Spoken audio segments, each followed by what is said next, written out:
It's the right time for Right Time Radio. I'm Tom Bruno. And I'm Lynn Donovan.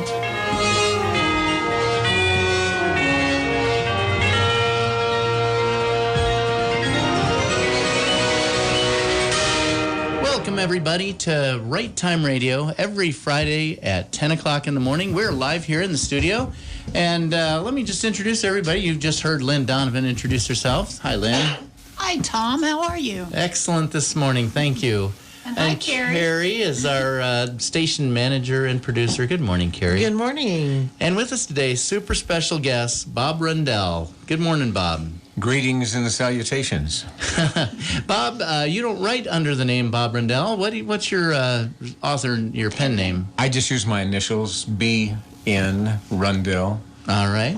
And you have a lot of books published, and we're really happy to have you on the show. When we were doing the rehearsal, I was like, oh man, I need to know how this ends. so we've got a great long teaser for you. It is a great story. Yeah, so you're going to enjoy this. It's an excerpt. Well, let me tell you a little bit about Bob, and then we're going to talk to him in the final quarter of our hour here. But he's going to read for the first three.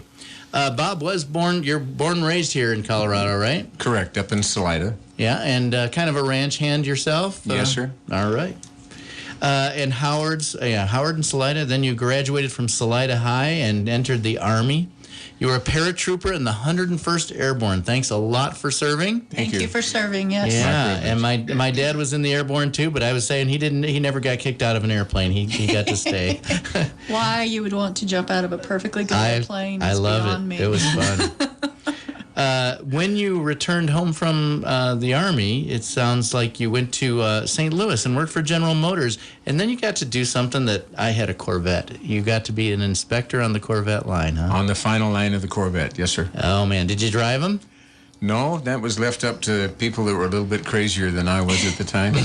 Well, I drove mine hard. I separated the water pump from the engine block a couple times.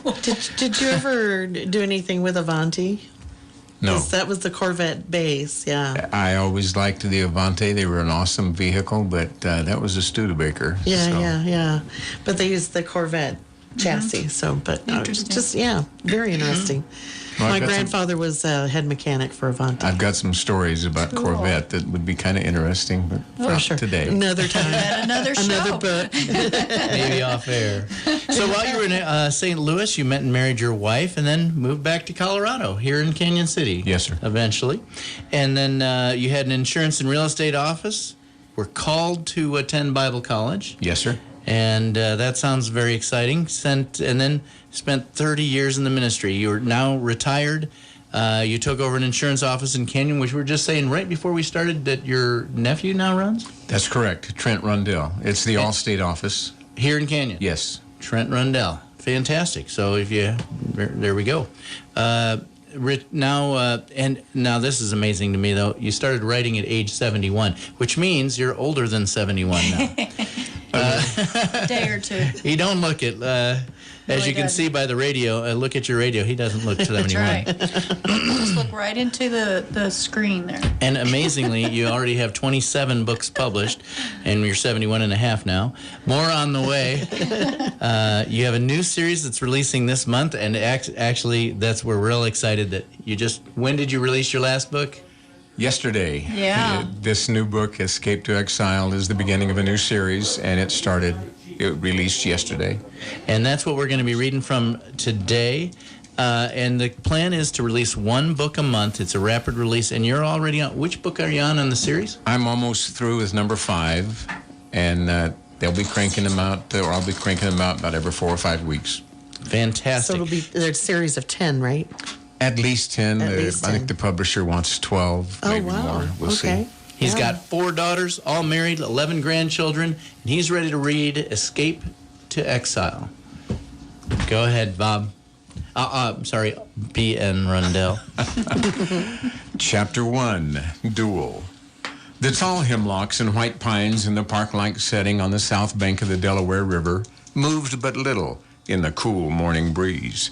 The twittering song of the bobolink was cut short by the call of a goshawk with its continual caw that sounded the alarm of danger.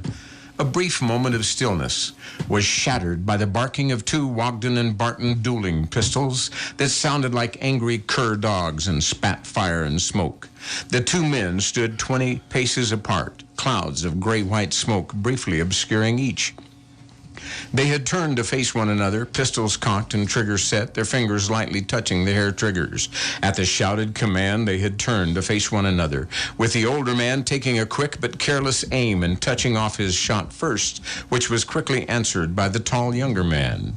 Gabriel Stonecroft slapped at his left upper arm as blood blossomed through the silken shirt sleeve.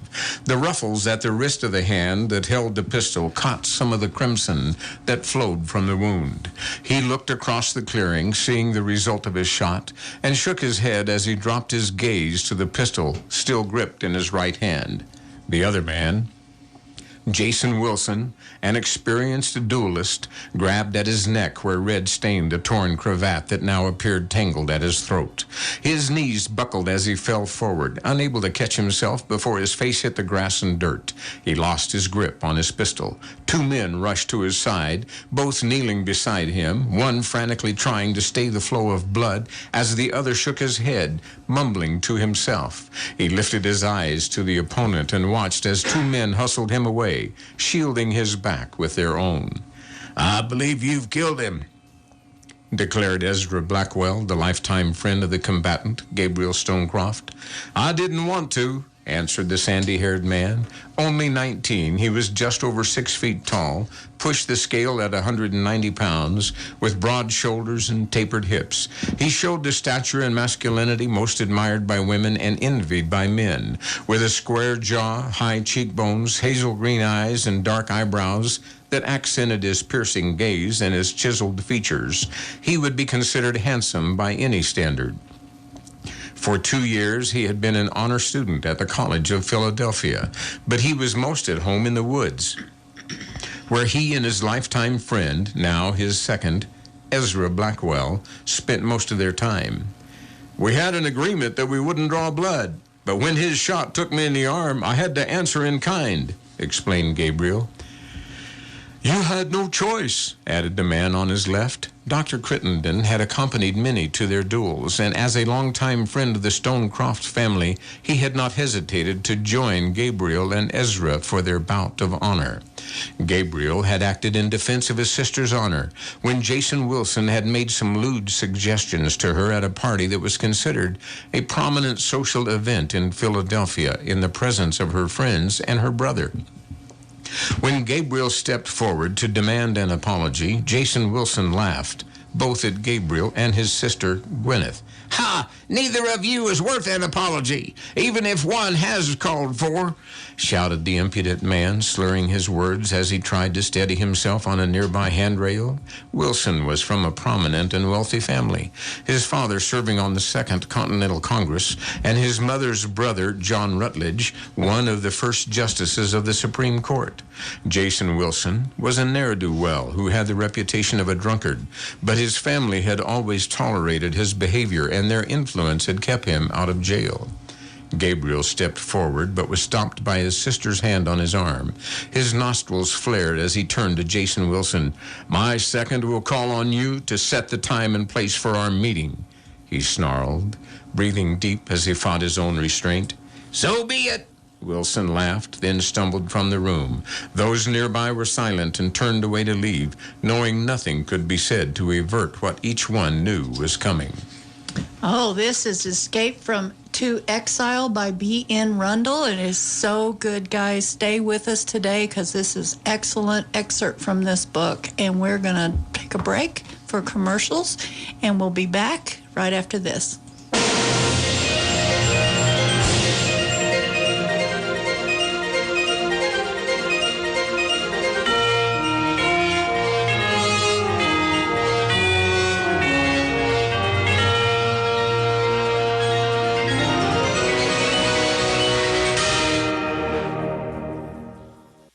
M&M Decorating Center in Canyon City says it's time to think outside the box. From paint and stain, commercial or residential, to custom window coverings and custom flooring. When you think outside the box, you'll have your local M&M Decorating staff to help you solve decorative problems. Don't think big box. Think outside the box at M&M Decorating. They get it. M&M Decorating Center. We get it. We have with us today the great Karnak. He is able to provide answers to questions hermetically sealed in envelopes. And his answer to the first unseen question is, call the Randy Man, 315-6333 of Absolute Computer Repair at 621 Main Street, inside Absolute Accounting. And now, the great Karnak opens the sealed letter. The printed question is, what do you do when your computer won't boot or is running very poorly? Thank you, Karnak. Remember, 315-6333. The Randy Man can, 'cause he fixes it with care and makes it run like new. Star Country 104.5, playing a better variety of country and leading the way in high school sports coverage. Proud to bring you live coverage of high school basketball 2020. Seconds on the clock. Aragon kicks left side. Caparici. Another three. Way downtown. Twitch. Another Stoner's Rock block three. Saturday afternoon, the Lady Tigers of Canyon City travel to Mesa Ridge for a matchup with the Grizzlies. Join us for our pregame show at 2:40. We'll tip it off at Creek. It's High School Hoops 2020 online at network1sports.com and Star Country 104.5. KRLN weather, mostly sunny and warmer today. South winds at 10 this afternoon. The high today around 56. Mostly cloudy tonight with a low near 27. Partly cloudy tomorrow morning, then mostly sunny and mild through the day Saturday with a high around 56. 15 was our low this morning after a high of 49 yesterday.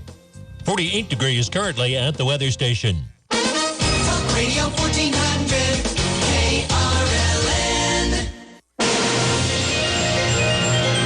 Welcome back to Right Time Radio. That theme music was written by my son, Lucas Bruno. I'll just put a plug in for him. If you haven't noticed, B.N. Rundell here, Bob across the desk from me, has got quite the excellent narrator voice. And he's done over 50 audiobooks, so you can look him up on Amazon, too, and get probably audible.com. Is that true? Correct. Yep. All right, well, we're back to Escape to Exile with B.N. Rundell.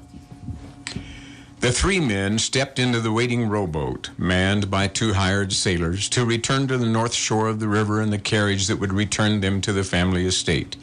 Gabriel stared at the back of his friend Ezra. Although a little shorter than Gabriel, Ezra was a powerfully built man, broad-shouldered and deep-chested. In Gabriel's mind, he was as strong as an ox. Ezra was the oldest son of one of the first pastors of the Mother Bethel African Methodist Episcopal Church, and the two had been inseparable friends from childhood. It was, at the least, unusual for a Negro to act as second to a gentleman in a duel, but Gabriel would consider no other.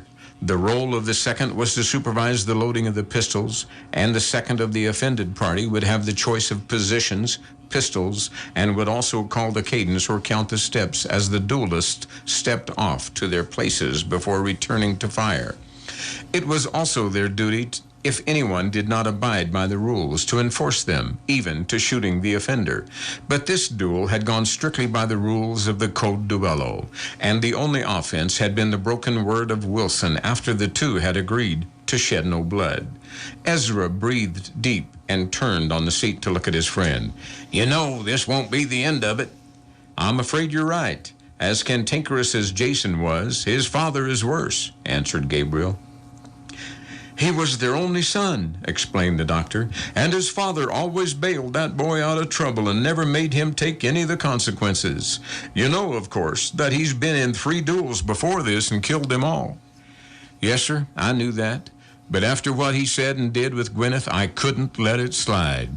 My father taught me to stand up for myself and my family. I can't count the times he said, 'Son, our family name is the most precious commodity we have. Never, never, never do anything that would bring shame on it, nor allow anyone else to do so.'" "Did he know about this?" asked Joshua Crittenden. "No, sir. I wanted to settle things first.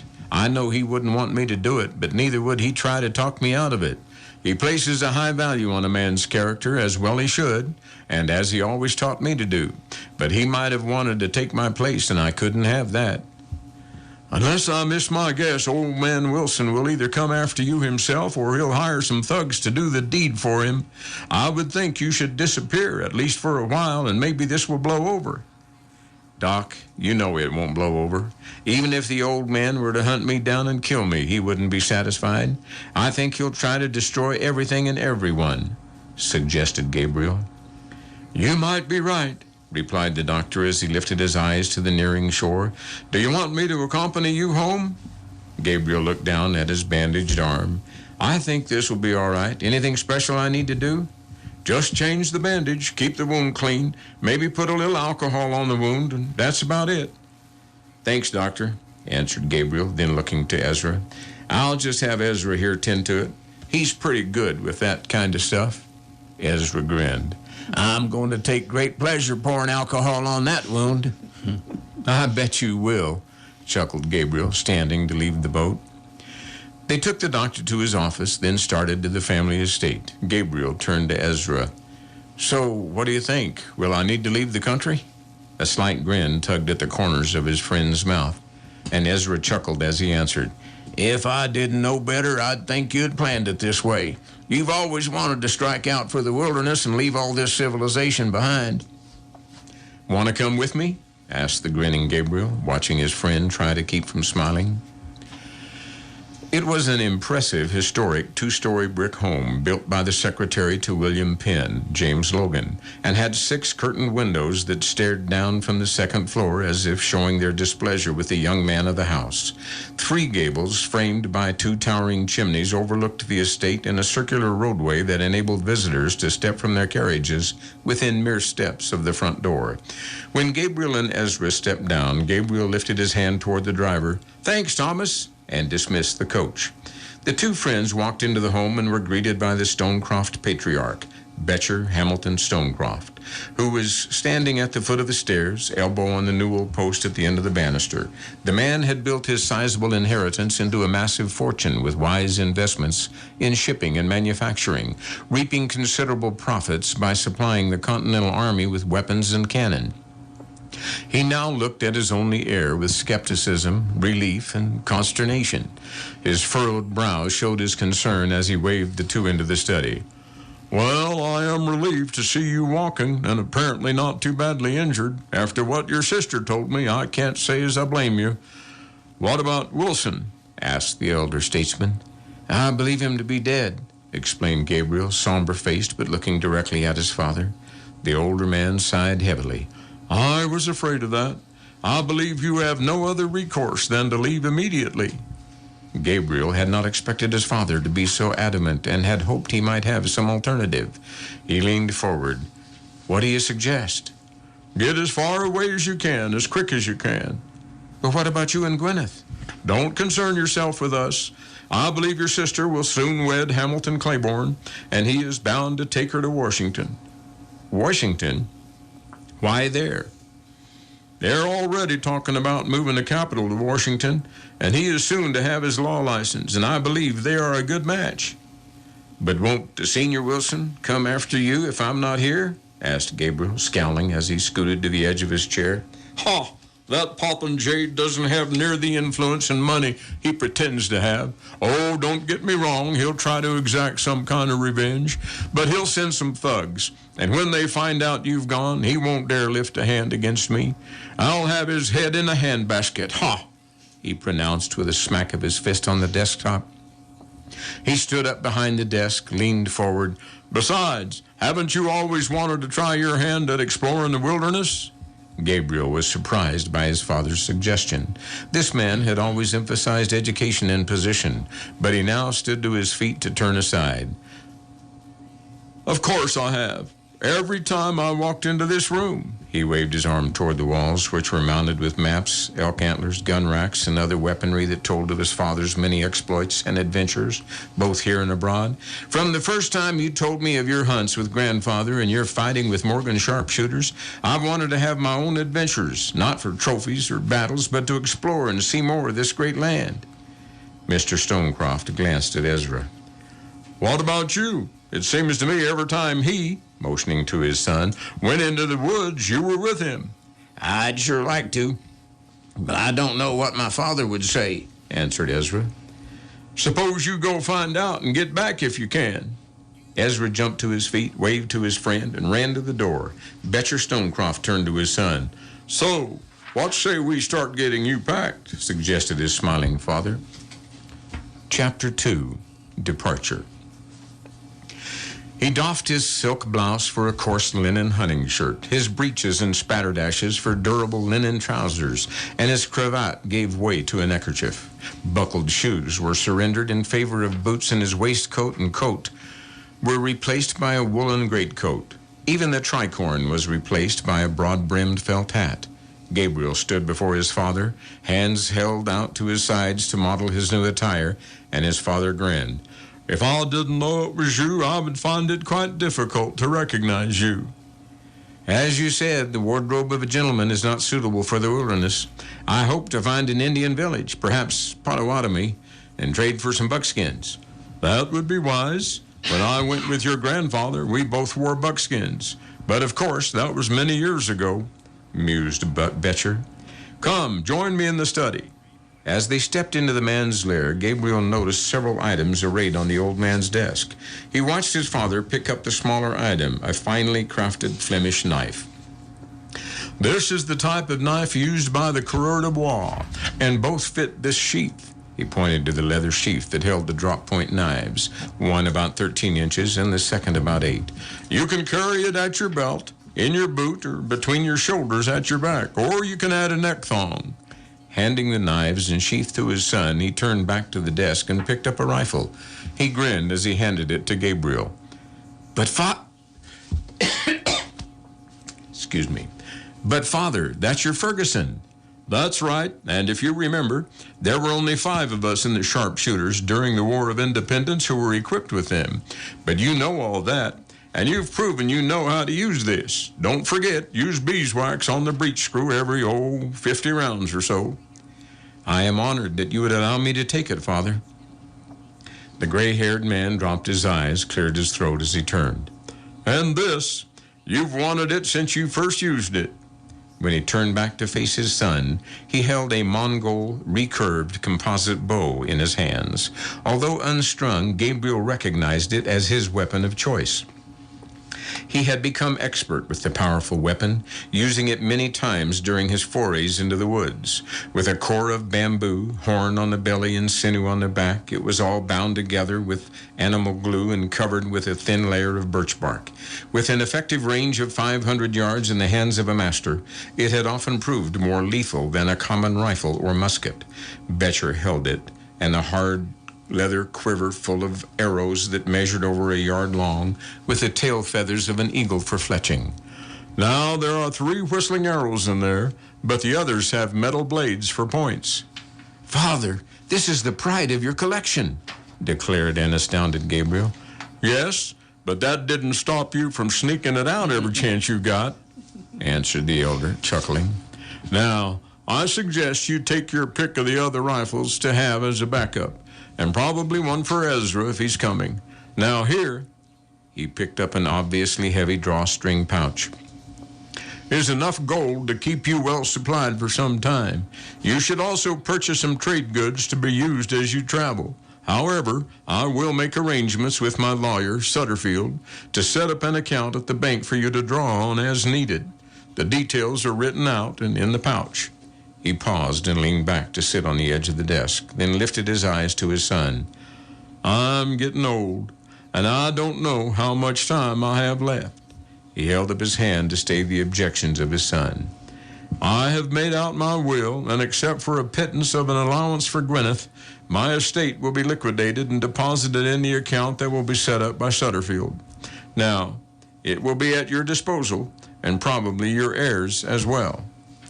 Gabriel took the Ferguson, the Mongol bow in its sheath, the quiver, and the pouch of gold, while Betcher carried the knives, spare rifle, and the possibles pouch and powder horn. They had just stepped out the back door and started across to the livery when they were hailed by Ezra, riding his crossbred, long-legged bay horse. "Hey, looks like I'll be tagging along. That is, if the invitation's still open." Gabriel chuckled. "Of course it is, and honestly, I don't think I'd know what to do in the woods if you weren't by my side." Well, somebody's got to protect you since you're so prone to getting into trouble at every turn, he announced as he stepped down. As they walked into the livery, the cook and house manager, Daniel, was bent over 2 large leather panniers, stuffing them full of supplies for the journey. Betcher turned to his son. I asked Daniel to load up the packs with ample goods and hardware, and the sorrel will do for your pack horse. She's nice and steady and won't spook at much of anything, so you won't need to concern yourself about your pack horse running off with all your equipment. He walked to the first stall and stopped, then put his armload down beside the stall door and turned to smile at his son.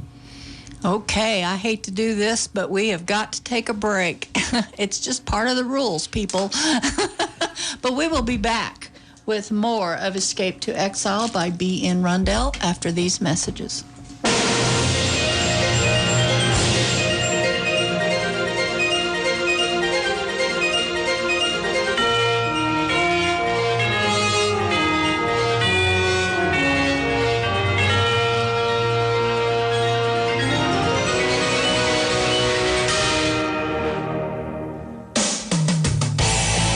It doesn't really matter what time of year it is. Mice will invade your house if they get a chance. If you want to keep pesky critters like mice, spiders that bite, or any other bug that could attack one of your family, well, it's time to call T&J Pest Control.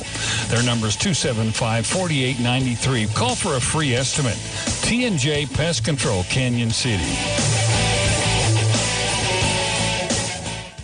Know anybody that likes tacos? I'll bet you do. I'll bet you know more than one person who loves tacos, and the best place in town for tacos is Ortega's. With recipes handed down from generation to generation, you'll be able to satisfy that taco craving. Try them smothered with the best green chili in town. So now, tell taco lovers everywhere, let's go to Ortega's for tacos. Ortega's is open Tuesdays, Fridays, Saturdays, and Sundays at 2301 East Main Street in Canyon City.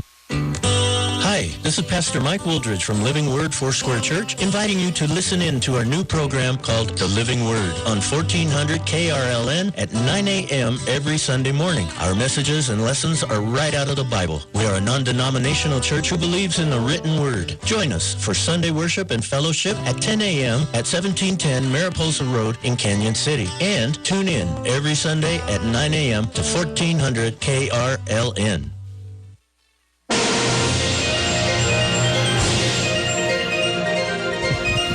Welcome back to Right Time Radio with B.N. Rundell, our guest of the hour today, Escape to Exile. I want to just mention that this is set in 1795, and these guys are about to leave Philadelphia.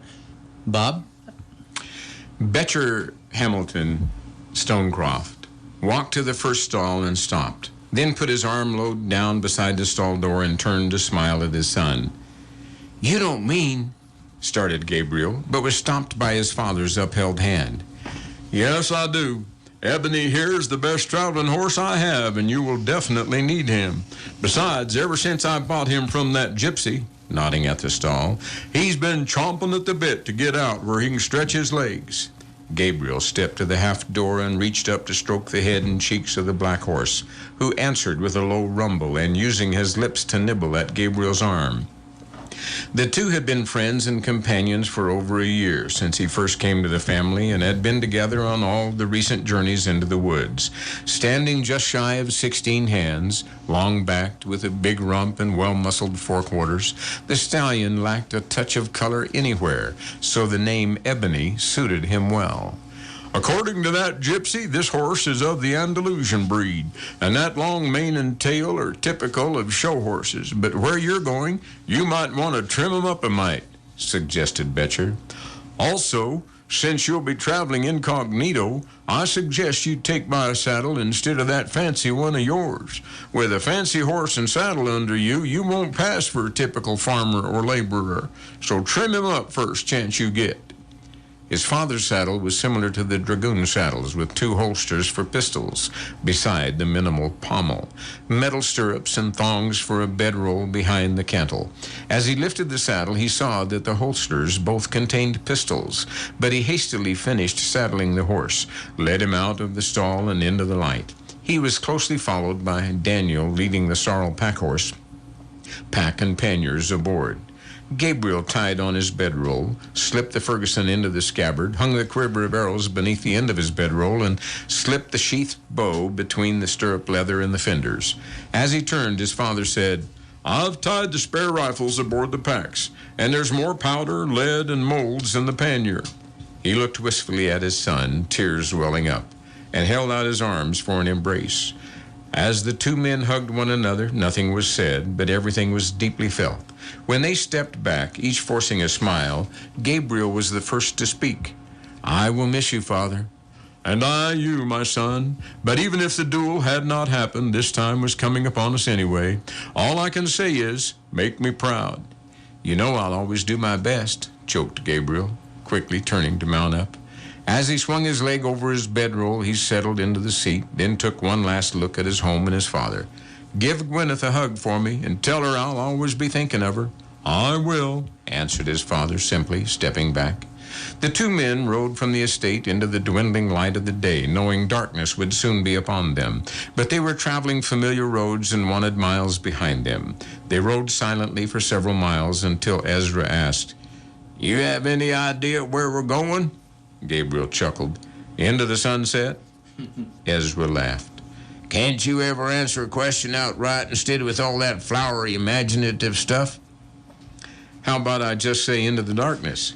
"Won't be the first time we went somewhere we had no idea where we were or where we were going," grumbled Ezra. "Well, Ezra, my friend, north is cold, south is hot, and west is unknown. Given a choice, I choose west. How about you?" "Sounds reasonable. Besides, from all we've read about the French, the Spaniards, and others out there, they sound just about as ornery as everybody around here, so don't seem like we got much to lose, excepting our hair to some of those unknown Indians." "You're certainly optimistic. How about remembering all those times we used to sit in the woods sharing our dreams of being some great explorers and discovering new territories and finding treasure and all that?" "'Cause we ain't kids anymore, in case you hadn't noticed." "Ah, but adventure awaits," declared Gabriel, lifting his arms and laughing as if the entire world belonged to the two of them. Chapter 3, Discovery. When the first light of day began to paint their backs with dimpled shadows, Gabriel and Ezra reined up on the bank of the west branch of Brandywine Creek. The thick oak and hickory woods on the west bank invited them to make camp, and they pushed across the stream as the rising sun bent its first rays into the forest. A small clearing bordered by sparse buttonbush and dogwood offered cover, and the grass invited the horses to graze. They stripped the gear from the horses, and Ezra readied the utensils and foodstuffs as Gabriel fetched some firewood and started a fire. He had become skilled with his flint and steel and quickly had the tinder burning. Soon the fire was ready for Ezra to display his cooking skills. After putting the coffee on, Gabriel leaned back against the remaining pannier, and as he watched Ezra putzing around, he said, "We made good time last night, and I think I'd like to travel at night again, at least until we get to the Susquehanna. If we push on through the night on the Strasburg Road, shouldn't be too many travelers, and we might make it to the river, or at least close to it." "There was a man in my father's church who had traveled to Susquehanna, hunting and such. He said there's a crossing at the road from Strasburg. The river's about 3, maybe 4 feet deep, and the current ain't bad. It's just upstream from a pair of islands and just off the bank." "Well, depending on when we get there, and if the horses aren't too tired, should be daylight, and we can find us a place to sleep on the other side. And after that, we might think about giving the horses a rest before we take to the mountains," advised Ezra as he flipped the meat in the pan. He set the skillet at the edge of the fire and sat back to let the meat finish cooking, picked up a cup and poured himself some coffee. He glanced across the fire at his friend. "You know, we might not ever come back this way again. Might not ever see any of our family again. You think about that?" "Constantly. And Ezra, I want you to know a couple things. First, I'm mighty grateful you chose to join me. And second, if and when you ever get to thinking about home and you want to go back, just say the word." "That's easy for you to say now. But you might not be welcome back there. No telling what old man Wilson will conspire to do.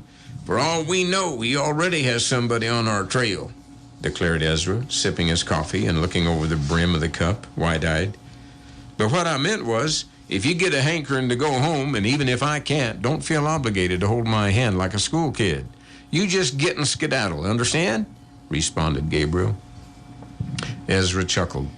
Some folks have said you and me are like two sides of the same coin. Of course, I never asked them which one was heads and which was tails. But I ain't about to let you do all the exploring and adventuring without me. Gabriel grinned, finished his coffee. Ain't that meat about done? Uh-huh. Get your plate and let's eat, declared Ezra, pushing himself up to reach for the pan. The sun was bouncing its golden rays off the surface of the Susquehanna, casting a rippling light on the far bank and trees and shrubs that lined the edge. A break in the brush marked a seldom used trail originally traveled by the Lenape, Shawnee, or tribes of the Iroquois Confederacy. Gabriel reached down to stroke the neck of his horse. What do you think, Ebony? Want to give it a try? Ezra said, Well, I ain't Ebony, but I think they'll do all right. We kind of took it easy on them, and the road's been all right, so I say we cross over and fix us something to eat. Gabriel put his heels to Ebony's sides and started into the water. The big black willingly stepped off the slippery bank and walked into the ripples. The gravelly bottom showed shallow, and the two small tree-covered islands were no more than 30 yards to their right. But once past the gravel shore, the water deepened and the leather tapaderos barely touched water. The current was slow and the crossing easy, and within moments all three horses were starting to shake as both Gabriel and Ezra stepped down. The rattle of gear and slap of leather made both men step back until the horses finished their shaking. Then they led the animals to an opening in the brush and trees that showed a previously used campsite. Once stripped of gear, the horses enjoyed the rub-down given by the men with hands full of grass. Picketed and free to graze, they readily made a meal of the deep green grass. It was Gabriel's turn to cook, and the two switched duties quickly, readying a meal of fried pork belly, fresh duck eggs, and bread dough, rolled out like a long worm and wrapped on a green stick to roast over the fire. Ezra hadn't seen it made before and scowled a little as he watched his friend angle the green willow sticks over the fire. Just what do you call that? Asked Ezra, nodding to the sticks. Stick bread, what else? That's bread? Just wait till you bite into it, declared a confident Gabriel, grinning at the skeptic. Their campsite offered good cover, yet gave them a clear view of the river, and they agreed it would be a good place to rest up for a spell. They would start their daylight travels on the morrow. Not wanting any of Wilson's hirelings coming upon them without warning, they agreed to spell one another throughout the night to keep watch. Although nothing had happened to make them think they were followed, both preferred caution over carelessness. Gabriel led the way on the dim trail that wound through the thick woods. It showed no sign of recent travel and in many places was overgrown, but it kept to the due west direction he wanted. He looked at the towering tulip, oak, and birch trees, seeing many entangled with ivy vines. Some he recognized as wisteria and poison ivy. The undergrowth was thick with spice bush, interspersed with buttonbush and dogwood. The trail saw little direct sunlight, and when it broke into the light, the men reined up and enjoyed the warmth of the sun. We're making good time, even though it's not a straight line. But we should find us a town in a day or two, maybe get us a meal and a bed for a night before we restock and get into the mountains, suggested Gabriel. You know, I've been thinking the same thing. That'll give the horses a good rest and us as well, agreed Ezra. Gabriel chuckled. Now, you know you like that stick bread, so why are you so anxious for a meal from a tavern? I've been thinking about some good tender pork and how it would taste with potatoes, carrots, onions, you know, all those things we don't have, grinned Ezra. It wasn't until mid-afternoon of the second day that they broke out of the trees. They had just crossed Coderus Creek when they came to a road that showed considerable sign of travel. As they looked up and down on the north-south road, a few cabins showed to the north, and they chose to see what lay in that direction.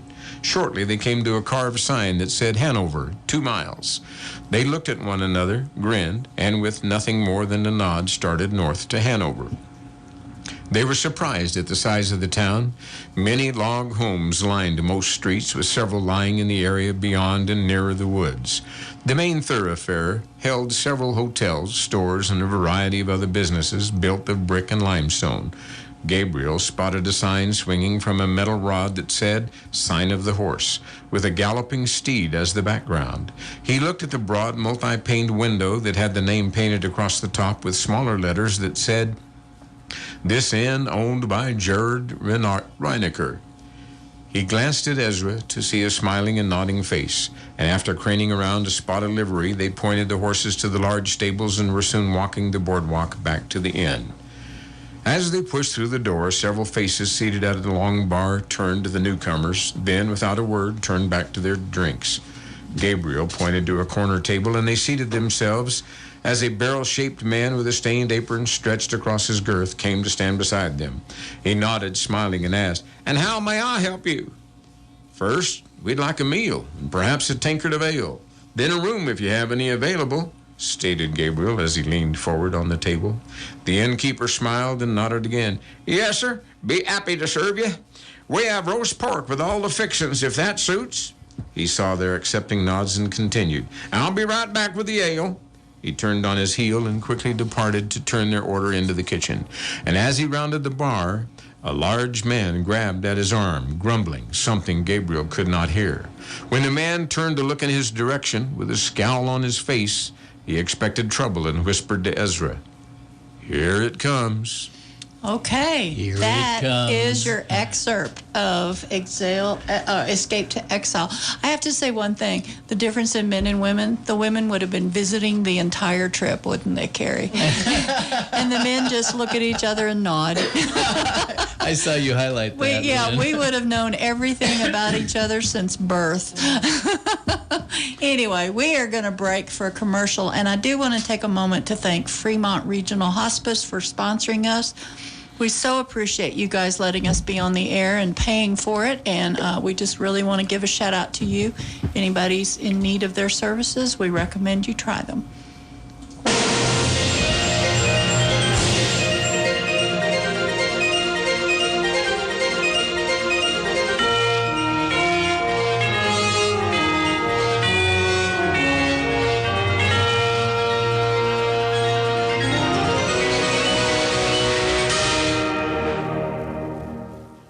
A small business in Fremont County? City Auto Plaza's Business Link and on-the-job programs are the right move for the road ahead. Get the royal treatment on your next Ram truck or ProMaster with huge discounts and allowances. Let the royal treatment continue with amazing service and parts perks. First in line every time, special labor and parts rates, plus extended service hours, just to name a few. Best of all, it's free to sign up. Call City Auto Plaza today at 275-2329.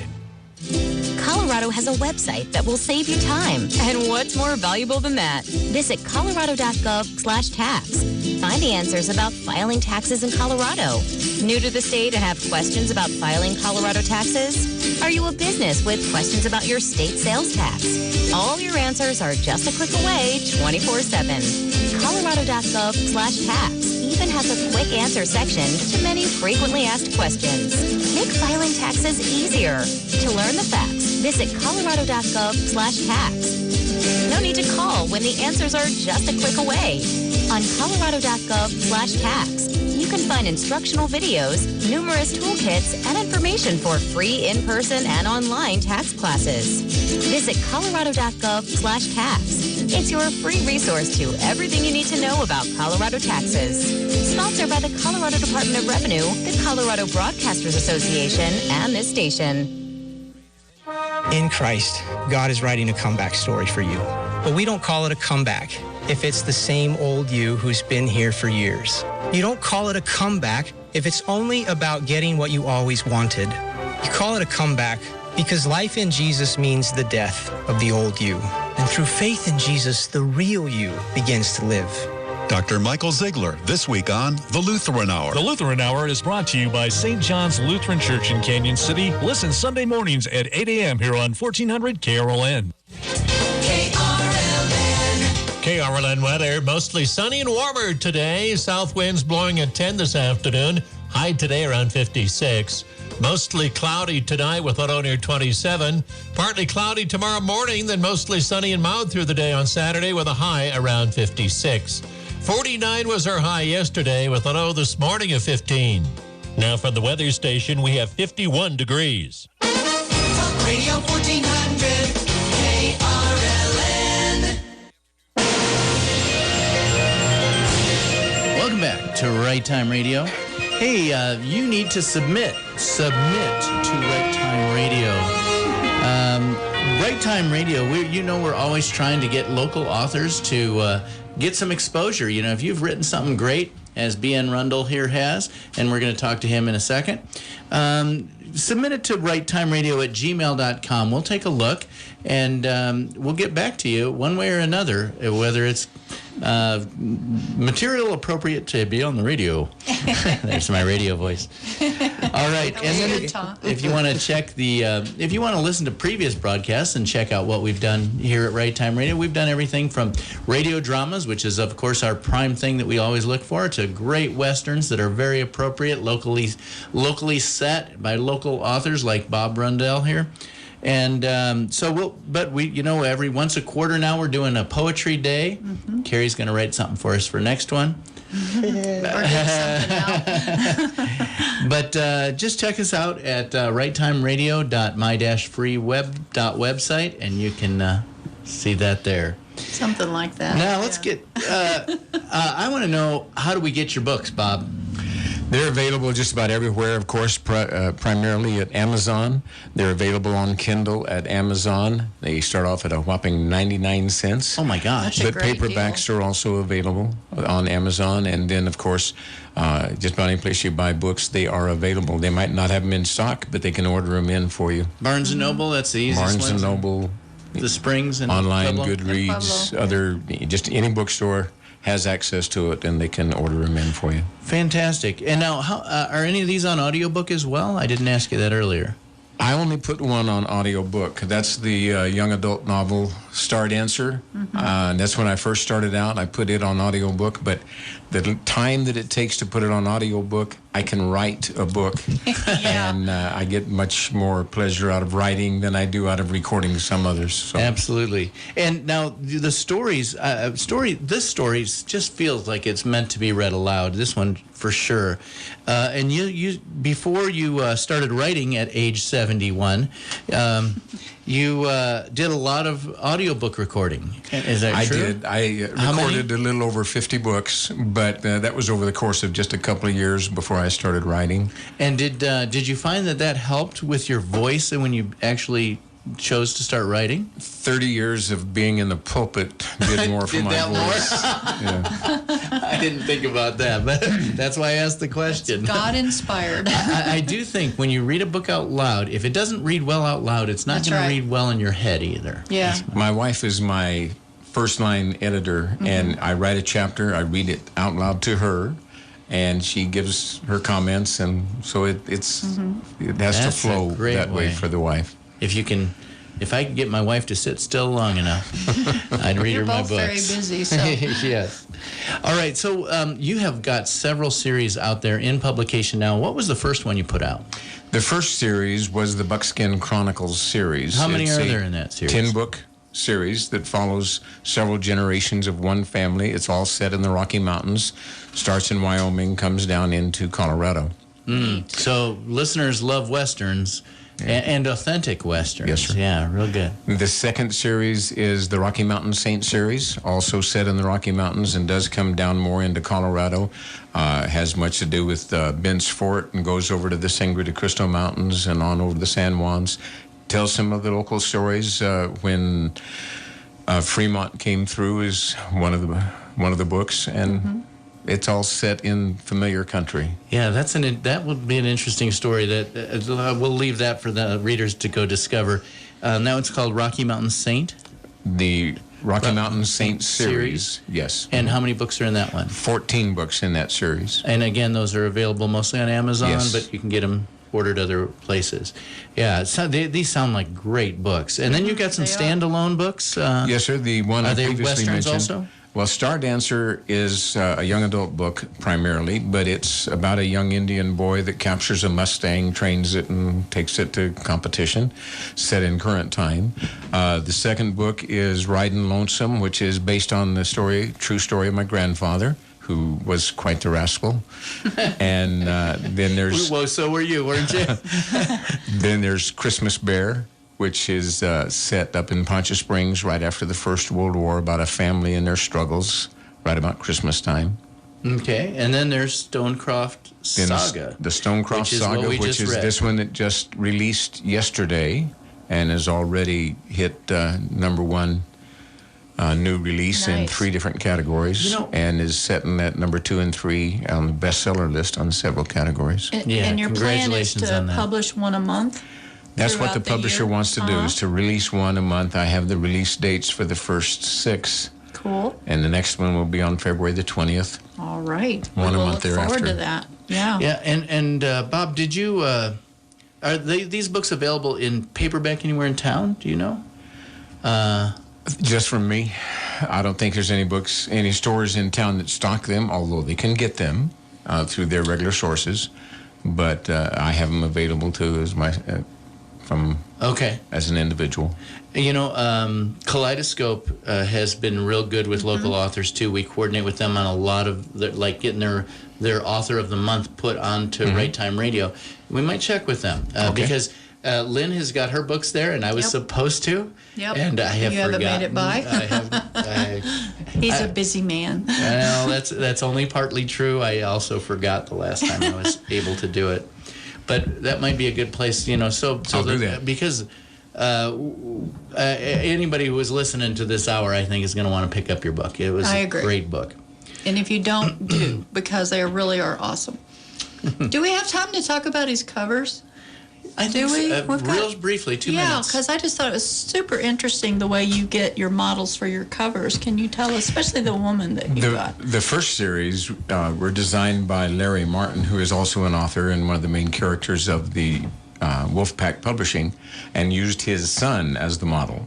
In the Rocky Mountain Saints series, I had more input in some of those, one of which was a young lady that was in our Christian school up in Wyoming, and I needed a woman with a set of buckskins and the right kind of rifle, and I called and asked if they could do it. Talked to him 9 o'clock in the morning. By 6 o'clock, I had several pictures of her holding a Sharps rifle and sighting down the barrel in her buckskins, and it made the cover. And that one is Wapiti Woman, story of a woman that became a gunsmith and traveled out west. And she looks very authentic, so it was really good. So if it made you curious, go on Amazon.com and look at all of his book covers. B.N. Rundle. Really all awesome. And do you say Rundle or Rundell? Rundell. Rundell, all right. And then interesting too, your publisher is, what is the name of your publisher? Wolfpack Publishing. They are rapidly becoming the largest publisher of the Western genre in the country, and they have some of the primary top sellers with them.